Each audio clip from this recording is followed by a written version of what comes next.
नमस्कार, आप देख रहे हैं संसद टीवी की स्पेशल कवरेज। मैं हूं आपके साथ रामवीर श्रेष्ठ। लोकसभा अध्यक्ष ओम बिरला ने मुंबई में वर्ल्ड कांग्रेस ऑफ अकाउंटेंट्स 2022 के उद्घाटन समारोह को संबोधित किया। उन्होंने कहा कि चार्टर्ड अकाउंटेंट आर्थिक जगत के इंजन और शिल्पकार हैं। उन्होंने ये भी कहा कि समृद्ध आर्थिक तंत्र स्थापित करने में और आर्थिक बदलाव के वाहक के रूप में चार्टर्ड अकाउंटेंट्स की भूमिका महत्वपूर्ण है। उन्होंने राष्ट्रहित और अर्थव्यवस्था के विकास में भी उनके योगदान की सराहना की।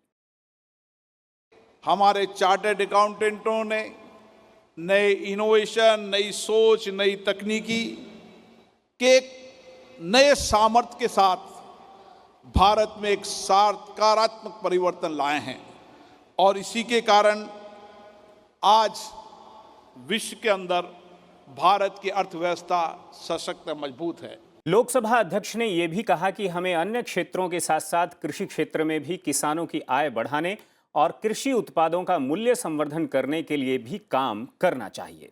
भारत एक एग्रीकल्चर का बहुत बड़ा इलाका है, इसलिए हमें और सेक्टर के साथ साथ एग्रीकल्चर सेक्टर के अंदर किस तरीके से हम किसानों की आय को बढ़ा सकते हैं, उनके प्रोडक्ट का वैल्यू एडिशन बढ़ा सकते हैं, ताकि एक मजबूत आर्थिक तंत्र हम स्थापित कर सकें। और मुझे विश्वास है कि आपकी नेतृत्व क्षमता के आधार पर इस दुनिया के अंदर भारत की इकोनॉमी को ग्रोथ करने में अगर सबसे बड़ा कंट्रीब्यूशन होगा तो आपका होगा। मुंबई दौरे पर गए लोकसभा अध्यक्ष का महाराष्ट्र के मुख्यमंत्री एकनाथ शिंदे और महाराष्ट्र विधानसभा अध्यक्ष राहुल नार्वेकर ने स्वागत किया। उपराष्ट्रपति जगदीप धनखड़ ने नई दिल्ली के सप्रू हाउस में Indian council of world affairs यानी ICWA की 21वीं गवर्निंग बॉडी बैठक और 20वीं गवर्निंग काउंसिल बैठक की अध्यक्षता की। अपने संबोधन में उपराष्ट्रपति ने कहा कि भारत पहले से कहीं ज्यादा तेजी से आगे बढ़ रहा है। उन्होंने ये भी कहा कि देश महत्वाकांक्षी यात्रा पर जा रहा है और बदलते वैश्विक माहौल में बेहतरीन उदाहरण प्रस्तुत कर रहा है। सीरिया के विदेश मंत्री फैसल मेकदाद ने उपराष्ट्रपति जगदीप धनखड़ से मुलाकात की। ये मुलाकात दिल्ली स्थित उपराष्ट्रपति निवास पर हुई। मुलाकात के दौरान उपराष्ट्रपति जगदीप धनखड़ और सीरिया के विदेश मंत्री के बीच द्विपक्षीय संबंधों की मजबूत करने के उपायों पर चर्चा हुई। सीरियाई विदेश मंत्री फैसल मेकदाद की ये पहली भारत यात्रा है। राजस्थान के राज्यपाल कलराज मिश्र दिल्ली स्थित उपराष्ट्रपति निवास पहुंचे और उन्होंने उपराष्ट्रपति जगदीप धनखड़ से मुलाकात की। संसद भवन परिसर में महत्वपूर्ण संसदीय समितियों की बैठक हुई। संचार और सूचना प्रौद्योगिकी संबंधी समिति की बैठक में इलेक्ट्रॉनिक्स और सूचना प्रौद्योगिकी मंत्रालय के प्रतिनिधियों ने सामान्य सेवा केंद्र के कामकाज की समीक्षा, विशेष प्रयोजन वाहन विषय पर जानकारी दी।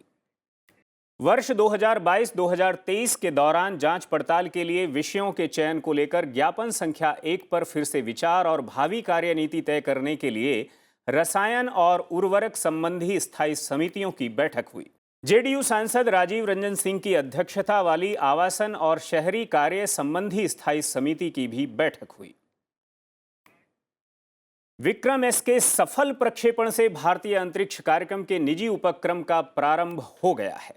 उपराष्ट्रपति जगदीप धनखड़ और लोकसभा अध्यक्ष ओम बिरला ने ट्वीट कर इसरो और इस कार्यक्रम से जुड़ी टीम को बधाई दी है। उपराष्ट्रपति ने ट्वीट किया कि इसरो के मार्गदर्शन में एक भारतीय अंतरिक्ष तकनीक स्टार्टअप द्वारा विकसित पहला निजी रॉकेट विक्रम एस के सफल प्रक्षेपण पर बधाई। मिशन प्रारंभ की सफलता भारत में निजी अंतरिक्ष क्षेत्र को बढ़ावा देगी।